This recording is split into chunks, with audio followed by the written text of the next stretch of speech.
going to be continuing on now within the same lecture, in fact, for a discussion of scale-free networks.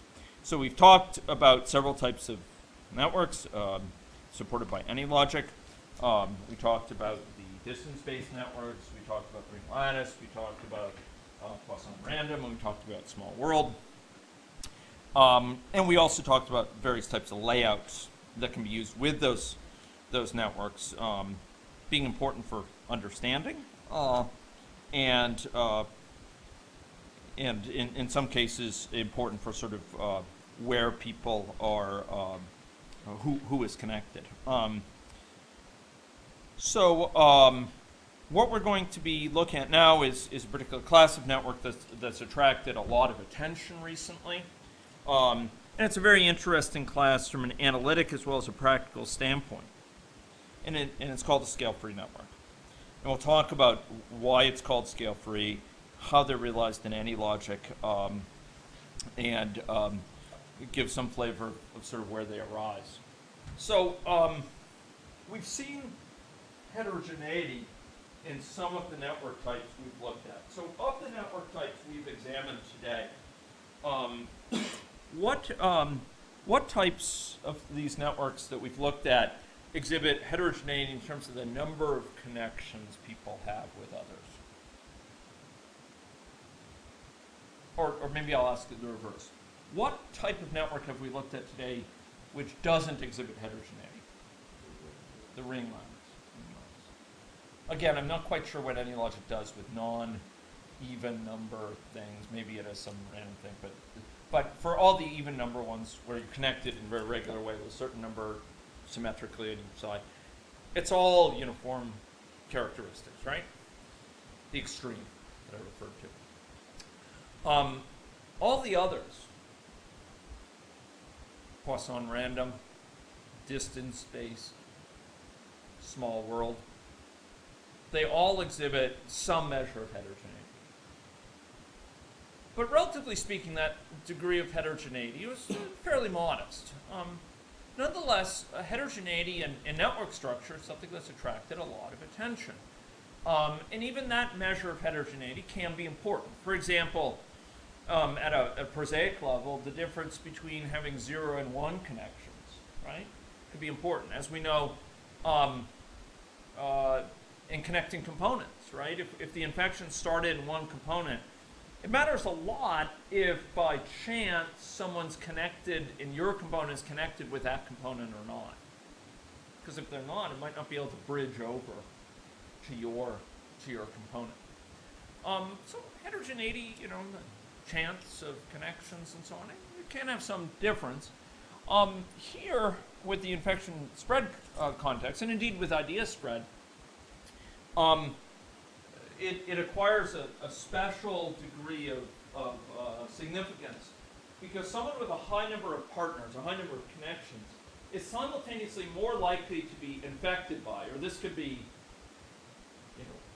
secure, important news from, say, a partner, right?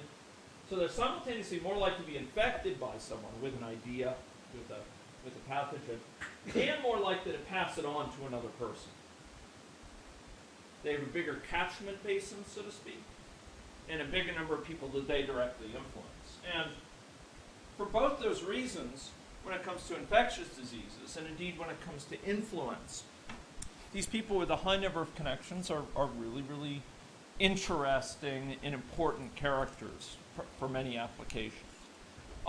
So if you have a limited number of interventions that you can roll out, say in a public health context, the individuals who have a large number of connections may really be a group you want to focus on because they have this disproportionately being at risk and disproportionately imposing that risk on other people.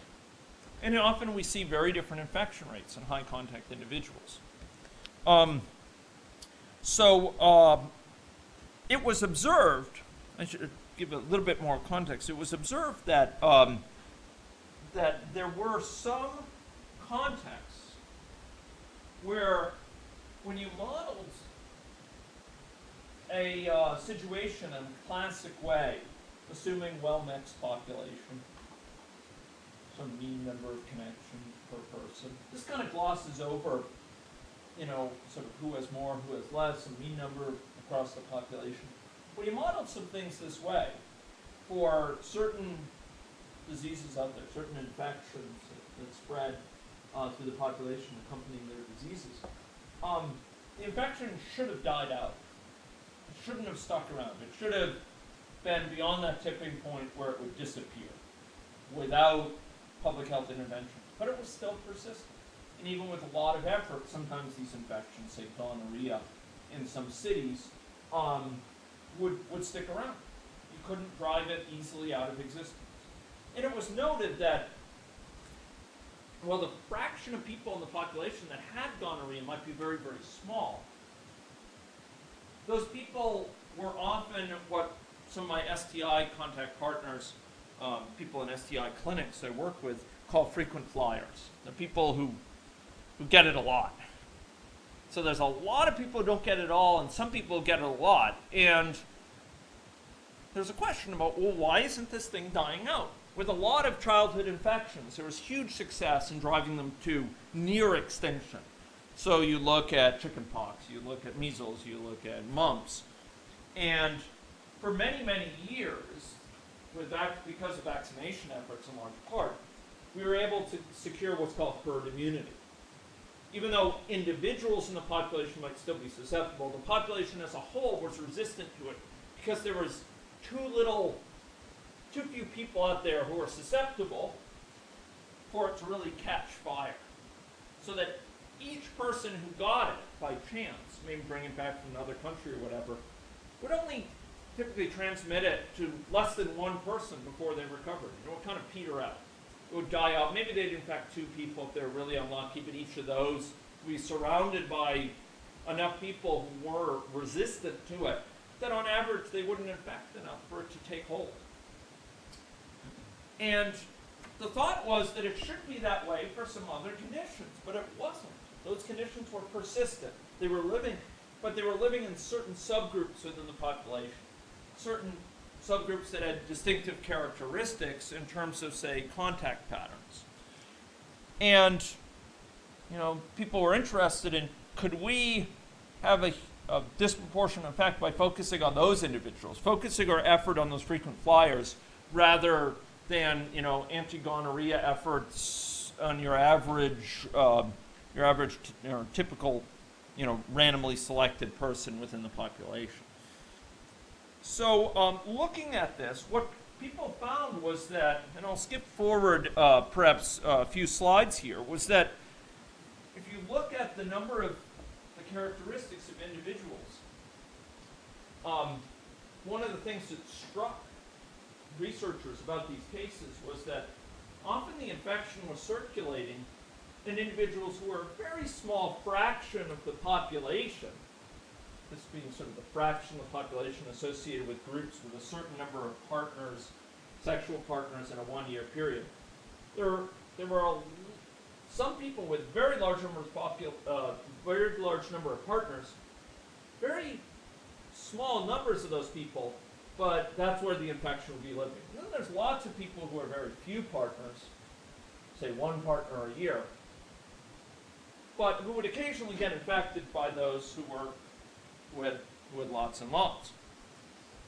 And so, you know, these individuals out here seem to have a disproportionate impact, an impact that went well beyond in terms of sustaining the infection, in terms of the amount of human suffering involved, went well beyond what their fraction of the population would indicate.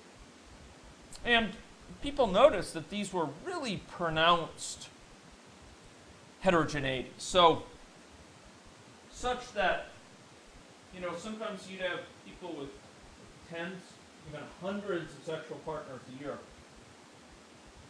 And very, very, very small sort of standardized frequencies, but really those are the people being seen. Why was it these groups? And this occurs in different contexts and with respect to different frequency in the population. Yeah.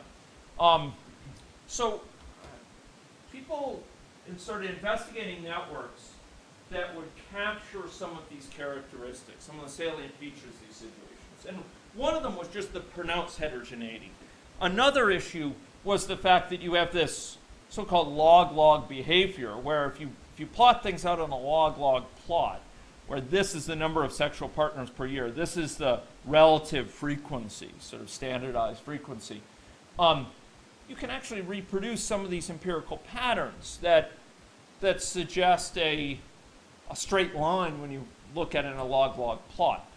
So what sort of network would help understand these sort of patterns? Some people with tons and tons of connections, but most people with very, very few. We're not going to get that, despite the variation we see in a random Poisson random network, we're not going to get that sort of pattern from a Poisson random network. There's variability, but most people center somewhere around the mean. Few more, few less, but tightly around. We're not going to get it in a small world network. Sorry, so you're talking about a Poisson having average? Yeah, Poisson random. When we ran Poisson random network, So that's what people have closer to the mean. they have yeah, something around the mean. There is variability. I began this lecture by asking which of the networks had no variability. It was really only the ring lattice. Right. But when we had a Poisson random network and we had, say, an average of 4 connections per person, well, I'll do it with a tiny population here. What we saw was, some people had somewhat more, some people had somewhat less, somewhat fewer connections. But generally speaking, they were all sort of variations around the same theme. Pretty close. I mean, and again, I argued that it was probably something very similar to a binomial distribution, and as the number of people in the network rises, to whom they can be connected, and p goes down, you may get fairly tight behavior. You're not going to get this sort of behavior, nothing close to it. You're not going to get the sort of huge variability you see here. So researchers identified a class of networks known as